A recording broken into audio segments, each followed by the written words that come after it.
And welcome dear students, I am Rimi Jain, your mathematics mentor. आज हम question करने वाले हैं थर्ड, फोर्थ एंड फिफ्थ। तो सबसे पहले यहाँ पे स्टार्ट करते हैं क्वेश्चन नंबर थर्ड से। Exercise 9.2 question says in an AP the first term is 2 and the sum of the first 5 terms is 1/4 of the next 5 terms, so that 20th term is -112। तो यहाँ पे क्या है, हमारे पास जो AP है A1, A2, A3, A4, A5, A6, A7, A8, A9 and A10। मान लीजिए ये यहाँ पे क्या है हमारी AP, अभी और ये चलती रहेगी। तो यहाँ उन्होंने कहा है कि जो फर्स्ट 5 टर्म्स का सम है, मतलब A1 से लेके A5 तक का जो सम है वो क्या है 1/4 है किसका, नेक्स्ट 5 टर्म्स का। मतलब A6 से लेके अगर हम सम करें कहां तक, A10 तक, तो पहले 5 टर्म्स का सम क्या है 1/4 है नेक्स्ट 5 टर्म्स का। क्लियर है? तो यहाँ पे बस हमें यहाँ पे क्या करना है, फर्स्ट टर्म हमें दी है। अब हम सबसे पहले हमारा काम होना चाहिए डी फाइंड करना। तो डी हम यहीं से निकालेंगे कि ये जो सिचुएशन दी है, इसी सिचुएशन का यूज करके हम पहले कॉमन डिफरेंस फाइंड करेंगे और उसके बाद में हमें जो टर्म इन्होंने बोली है निकालने के लिए 20th, वो हम आराम से फाइंड कर लेंगे। तो सबसे पहले हम डी निकालने के लिए अपनी प्रोसेस को आगे बढ़ाएंगे। गिवन क्या है, गिवन फर्स्ट टर्म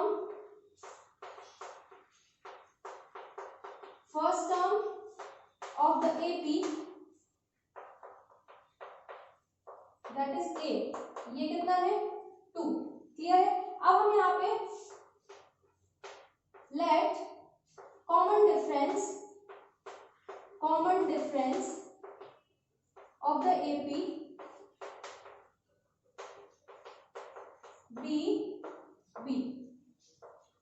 ठीक है, ये क्या हो गया, जो कॉमन डिफरेंस है वो हमने D सपोज कर लिया। अब हमारे पास फर्स्ट टर्म भी है और D भी है, तो इसके अकॉर्डिंग हमारी जो AP होगी वो अब हम जनरेट कर सकते हैं। ठीक है, तो अब हम निकालते हैं क्लियरली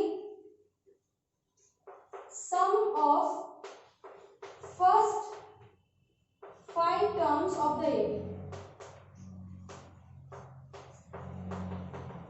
तो फर्स्ट 5 टर्म्स जो होंगी AP की, उनका सम क्या होगा। तो देखिए, जो फर्स्ट टर्म है वो तो 2 है, सेकेंड टर्म क्या होगी 2 प्लस D होनी चाहिए। देखिए, उसके बाद में क्या होना चाहिए 2 प्लस 2D, यही होनी चाहिए ना। उसके बाद में क्या होना चाहिए 2 प्लस 3D और फिर होना चाहिए 2 प्लस 4D। ये हमारा क्या निकला है यहाँ पे, सम ऑफ फर्स्ट 5 टर्म्स। यहाँ पे बताया, देखिए आपको याद होगा A plus D, A plus 2D, इस फॉर्म में हमारी यहाँ पे जो सीरीज है यानी AP है वो चलती है। तो यहाँ पे देखिए D जो है, D के साथ में हम यहाँ पे जो कांस्टेंट टर्म्स है वो बढ़ाते जा रहे हैं, और A हमें क्योंकि दिया था तो हमने वहाँ पे A की जगह पे 2 यूज कर लिया। अब हम इसको थोड़ा सा सिंप्लीफाई करके लिख देते हैं, क्या यहाँ पे आएगा। तो 5 टाइम्स 2 है मीन्स 10 आएगा। तो यहाँ पे 2 प्लस 2 प्लस 2 प्लस 2 मतलब 10, और यहाँ पे D कितने बार है, ये भी 10 टाइम्स। तो ये थोड़ा सा हमें यहाँ पे सिंप्लीफाई करने के बाद में मिलेगा 10 प्लस 10D। ये क्या है, सम ऑफ फर्स्ट 5 टर्म्स। हम इसको थोड़ा सा सिक्योर करके रख लेते हैं। तो इक्वेशन फर्स्ट इसको दे दीजिए। क्लियर? अब यहाँ पे हम क्या करते हैं, and sum of next 5 terms of the AP। अब यहाँ पे ये हमें चाहिए, तो ये कितना होगा, देखिए कहां से स्टार्ट होंगी अब हमारी यहाँ पे टर्म्स 2 प्लस 5D से। 4D तक हम कर चुके हैं, 5D से स्टार्ट करेंगे। तो 2 प्लस 5D, फिर 2 प्लस 6D, फिर 2 plus 7D, 2 plus 8D, 2 plus 9D। ठीक है, ये हो गई 5 टर्म्स। अब इनका हम क्या करें, सम फिर से कर लें। तो यहाँ 10 ही आएगा, और ये कितना आएगा 35। तो ये मिलेगा हमें, देखिए 35D। अब हमें बस इन दोनों इक्वेशंस को क्या करना है, अकॉर्डिंग टू क्वेश्चन यहाँ से इक्वेट कर देना है। ये जो हमारे यहाँ पे फर्स्ट 5 टर्म्स का सम है, ये 1/4 है इससे नेक्स्ट 5 टर्म्स के सम से। तो पहले यहाँ पे आप पॉज करिए, वीडियो को नोट करिए, फिर मैं आपको आगे बताती हूँ। तो देखिए यहाँ पे हमने दो इक्वेशंस अपनी बना दी थी। फर्स्ट इक्वेशन हमें मिली थी 10 + 10d, ये फर्स्ट 5 टर्म्स का यहाँ पे सम था, और फिर हमें मिला था 10 + 35d, ये हमारी इक्वेशन नंबर सेकंड थी, और ये क्या है यहाँ पे नेक्स्ट 5 टर्म्स का सम। अब यहाँ पे अकॉर्डिंग टू क्वेश्चन हमें क्या मिलेगा, नाउ अकॉर्डिंग टू क्वेश्चन जो सम ऑफ फर्स्ट 5 टर्म्स है, sum of first 5 terms of the AP, ये क्या है 1/4 है, किसका 1/4 sum of next 5 terms of the AP, ठीक है। तो यहाँ पे हमें बस वैल्यूज पुट कर देनी है, ये वैल्यू हम निकाल चुके हैं, कितना था 10 + 10d 1/4 10 + 35d, इसको थोड़ा सा हम सॉल्व कर लें तो ये आ जाएगा हमें 40 + 40d और ये 10 + 35d, क्लियर। तो यहाँ से 40d - 35d, ये मिलेगा यहाँ पे 10 - 40 5d, ये कितना मिलेगा यहाँ से -30, मीन्स d की वैल्यू कितनी मिली -6, d हमें मिल गया -6। अब हमें यहाँ पे क्या निकालना है, नाउ हमें निकालनी है, देखिए a20 20th टर्म निकालनी है, तो a20 हमें पता है कितना होता है a + 19d, ये आप सीख चुके हैं।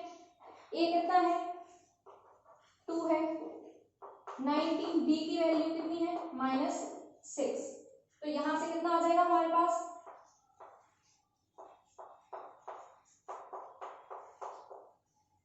19 6 जा 114, इसमें से हमने 2 को सब्ट्रैक्ट किया तो -112 हमें यहाँ पे मिल गया, यानी जो a20 हमें शो करना था वो कितना मिल गया -112, बस इतना हमें यहाँ पे हैंस प्रूव्ड करके हम यहाँ पे अपने क्वेश्चन को खत्म कर सकते हैं। अब हम यहाँ पे देखेंगे फोर्थ क्वेश्चन, इस क्वेश्चन में कुछ प्रॉब्लम हो तो आप कमेंट करके पूछ लीजिए।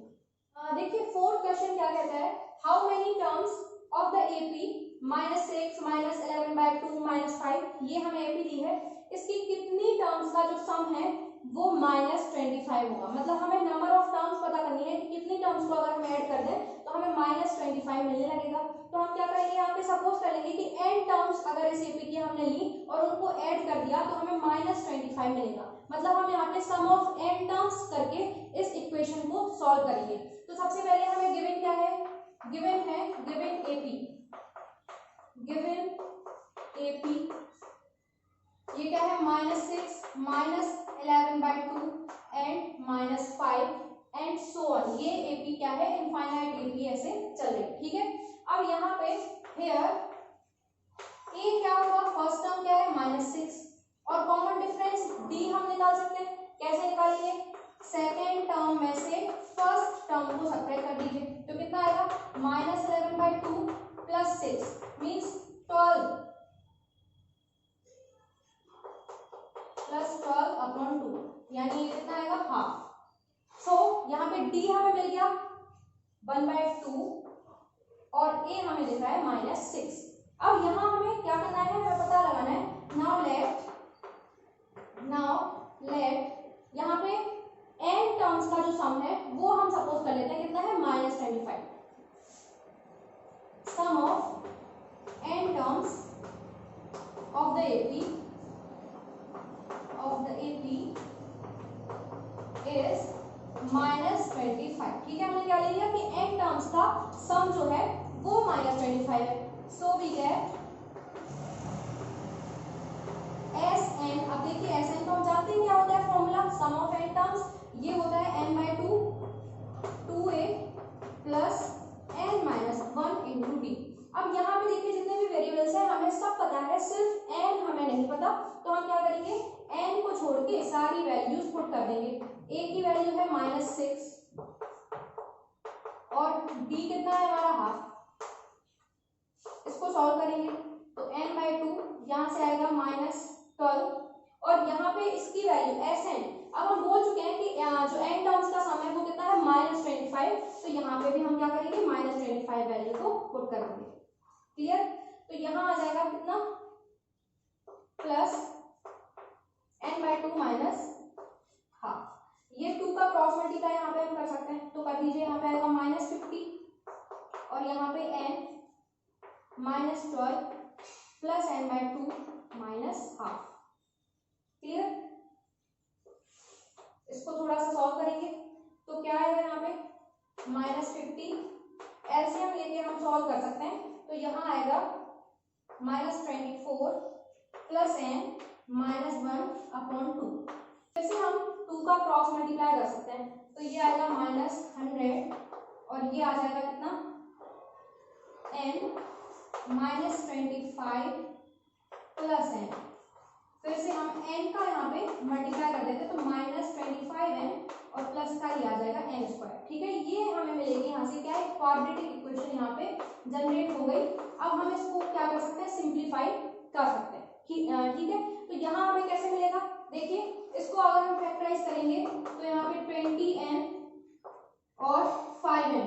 अब हमें चाहिए क्या है, देखिए 25, दोनों को यहाँ पे हम ऐड करेंगे तो -25 मिलेगा और प्रोडक्ट करने पे 100। कॉमन ले लीजिए, n -20 और यहाँ पे लिया तो n -20। तो यहाँ से हमें मिल रहा है n = 20। पहले एक बार और फैक्टर करके लिखते हैं, तो n = देखिए यहाँ से हमें क्या मिल रहा है 20 और 5।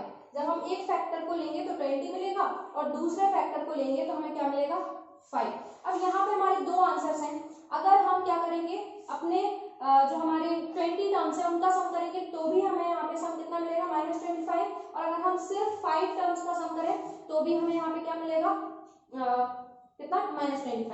ऐसा क्यों हो रहा है, देखिए क्योंकि ये जो हमारी एपी है ये डिक्रीजिंग ऑर्डर में चल रही है और एक स्टेज के बाद में हमें 0 के बाद में भी जो नंबर्स हैं वो मिलने लगेंगे, पॉजिटिव नंबर्स भी मिलने लगेंगे। सॉरी, ये इंक्रीजिंग ही ऑर्डर में है, लेकिन यहाँ पे 0 से पहले से स्टार्ट हो रही है, तो कुछ नंबर्स जो हैं वो कैसे नेगेटिव है और कुछ हमें पॉजिटिव मिलेंगे। तो आप जब शुरुआत के 5 नंबर्स ऐड करेंगे तो -25 आएगा, और फिर आप आगे जाके जब 0 के बाद में पॉजिटिव नंबर्स ऐड करेंगे तब भी आपका वो एडजस्ट होके कैंसिल होके यहाँ पे आपको -25 ही आंसर मिलेगा। इस वजह से 20 टर्म्स का सम करें तो भी -25 और अगर 5 टर्म्स का सम करें तो भी -25 सम आपको मिलेगा। सो n = क्या होना चाहिए 20 और 5। ये फिफ्थ क्वेश्चन कैसा है, इन an AP if pth term is 1 by q and qth term is 1 by p, prove that the sum of first pq terms is half of pq plus 1 where p is not equal to q। तो ऐसे questions में आपको थोड़ा सा जो find करना है उसको आप एक बार क्या कर लीजिए, क्या कर लिया कीजिए कि साइड में उसको लिख के देखें कि हमें आखिर चाहिए क्या है और हमें अपने जो क्वेश्चन के आंसर को किस डायरेक्शन में मोड़ना पड़ेगा। तो देखिए हमें चाहिए है sum of first PQ terms. तो आपको याद होगा सम ऑफ फर्स्ट n टर्म्स का फॉर्मूला Sn से रिप्रेजेंट किया जाता है n/2 2a plus n-1 into D, यही होता है ना। अब यहाँ पे हमें क्या चाहिए, sum of first PQ terms, means n के जगह पे यहाँ पे क्या होगा PQ। बस इतनी सी बात अगर आप याद रखते हैं, मतलब हमें S PQ निकालना है, जहां जहां n है फॉर्मूले में वहां हम क्या पुट कर सकते हैं, P के जगह पे PQ। तो फिर PQ/2 और 2a प्लस n की जगह पे PQ-1 और इंटू D। हमें ये चीज यहाँ से फाइंड करनी है, क्या SPQ। तो यहाँ पे सबसे पहले ये आप एक बार माइंड में रख लीजिए, फिर हम अपना जो चीज गिवन होती है उसके अकॉर्डिंग क्वेश्चन को स्टार्ट करते हैं। तो सबसे पहले हम सॉल्यूशन में क्या करेंगे, गिवन क्या है वो आप यहाँ पे ऑब्जर्व करिए। गिवन है हमें क्या, पीएफ टर्म यानी कि AP। अब यहाँ पे क्या है, देखिए AN का मतलब होता है nth टर्म, तो AP क्या होगा PF टर्म, और ये कितना दिया है AP बराबर 1/q, और AP को हम क्या लिख सकते हैं, AP को A plus P-1 into D. ये हमें यहाँ से देखिए 1/q दिया है, A plus n-1 into D के हेल्प से हमने यहाँ पे क्या किया, PF टर्म के फॉर्मूले को जनरेट कर लिया। और दूसरी चीज हमें क्या दी है, AQ यानी कि QF टर्म। तो QF टर्म इज 1/p, तो ये क्या होगा A plus Q-1 into D और ये मिलेगा 1/p। अब आप जरा सोचिए यहाँ से हमें यहाँ पे दो इक्वेशंस नजर आ रही हैं, P और Q जो है ये यहाँ पे अभी फिलहाल क्या है, हमारे कांस्टेंट जैसे काम करेंगे, और A और D जो है इनकी वैल्यूज हमें यहाँ पे फाइंड करनी है। क्या करनी है? A और D की जो वैल्यूज है वो हमें फाइंड करनी है। तो ये वेरिएबल जैसे हम इनको समझ सकते हैं। अगर ये वेरिएबल जैसे होंगे तो फर्स्ट और सेकंड इक्वेशन लीनियर इक्वेशंस के जैसे यहाँ पे काम करेंगे। आप जरा ध्यान से देखिए, P और Q को मान लीजिए कोई नंबर है अभी, तो A और D को क्या आप लीनियर इक्वेशन नहीं समझ सकते? अगर हम इनको लीनियर इक्वेशन जैसा समझे तो A और D के लिए हम अपनी इक्वेशन को सॉल्व करेंगे। जैसे आप लोगों ने काफी पढ़ा है कि अगर हमारी लीनियर इक्वेशन दिया है x + y = समथिंग और फिर दिया है 2x + 3y = समथिंग। अब ये दोनों लीनियर इक्वेशंस हैं, इन दोनों को हम x एंड y के लिए सॉल्व करते हैं, हमें यूनिक सॉल्यूशंस मिल जाते हैं। तो यहाँ पे भी हमें A और D को फाइंड करना है। तो कैसे फाइंड करेंगे? आप कोई भी यहाँ पे मेथड यूज कर सकते हैं जो आपको अच्छी लगती है, तो एलिमिनेशन या सब्स्टिट्यूशन जो भी। तो यहाँ देखिए एलिमिनेशन मेथड ज्यादा अच्छी लग रही है इस टाइम पे, क्योंकि A जो है A एग्जैक्ट देखिए कोफिशिएंट सेम यहाँ पे रखा है। तो अगर हम फर्स्ट में से सेकंड या सेकंड में से फर्स्ट को सब्ट्रैक्ट कर दें तो A आराम से एलिमिनेट हो जाएगा। तो हम क्या करेंगे? Subtracting equation first from second. ठीक है, तो सेकंड इक्वेशन लिखिए A + Q - 1 × D, और सब्ट्रैक्ट करना है हमें किसको? फर्स्ट को। तो A ये वाला देखिए प्लस जो है वो फिर से माइनस में बदल जाएगा, तो P - 1 × D, और राइट साइड में भी हम दोनों चीजों को सब्ट्रैक्ट करेंगे, तो 1/P - 1/Q। क्लियर? A से A यहाँ पे कैंसिल हो गया। अब देखिए ये दोनों टर्म्स में से हम D को कॉमन ले सकते हैं, तो यहाँ बचेगा Q - 1 माइनस को मल्टीप्लाई होकर -P + 1 एंड D एकदम बाहर रहेगा। और यहाँ पे भी हम एलसीएम लेके इसको थोड़ा सा सॉल्व कर सकते हैं, तो क्या मिलेगा? देखिए Q - P/PQ। इतना हमने थोड़ा सा सॉल्व कर लिया। यहाँ से 1 से 1 कैंसिल हो गया, तो क्या मिल रहा है? देखिए यहाँ से हमें क्या मिल रहा है? यहाँ से हमें मिल रहा है देखिए Q - P, तो Q - P × D, और इक्वल में क्या है? यहाँ पे ये D है हमारा, इक्वल में क्या है? इक्वल में लिखा हुआ है Q - P / PQ। ठीक है, अब यहाँ देखिए न्यूमरेटर में Q - P है दोनों जगह, ये कैंसिल कर सकते हैं, तो D की वैल्यू हमें यहाँ से क्या मिल जाएगी? 1/P × Q। D हमें यहाँ से मिल गया, देखिए बहुत आराम से। तो D हमने निकाल लिया। अब हमारा मेन यहाँ पे क्या उद्देश्य होना चाहिए कि हमें A चाहिए, क्योंकि देखिए हमें कोई भी चीज अगर फाइंड करनी है तो हमें A और D की वैल्यू तो पता होनी चाहिए। नंबर ऑफ टर्म्स यहाँ पे क्या है वो उन्होंने खुद दे दिया कि आपको PQ टर्म्स का सम चाहिए, तो उसको निकालने के लिए हमारे लिए क्या नेसेसरी है? A और D फाइंड करना। तो D हम फाइंड कर चुके हैं, A और रह गया।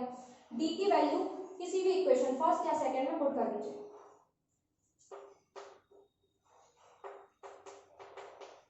Substituting the value of D in equation first, क्या मिलेगा हमें? A + P - 1 और D की वैल्यू 1/PQ, और इक्वल में क्या है? 1/Q। ठीक है, यहाँ पे हम थोड़ा सा क्या कर देंगे? मल्टीप्लाई कर दें 1/PQ का। जब P में मल्टीप्लाई आप करेंगे तो P/PQ, P से P कैंसिल, और आपको क्या मिल जाएगा? 1/Q, और जब यहाँ मल्टीप्लाई करेंगे तो 1/PQ ही मिलेगा आपको। ये आ गया देखिए, 1/Q से 1/Q बोथ साइड कैंसिल करके A की वैल्यू भी आपको 1/PQ ही मिल गई। देख लीजिए बहुत आराम से ये वैल्यू हमने निकाली। अब हमें कुछ नहीं करना, A और D हम दोनों निकाल चुके हैं।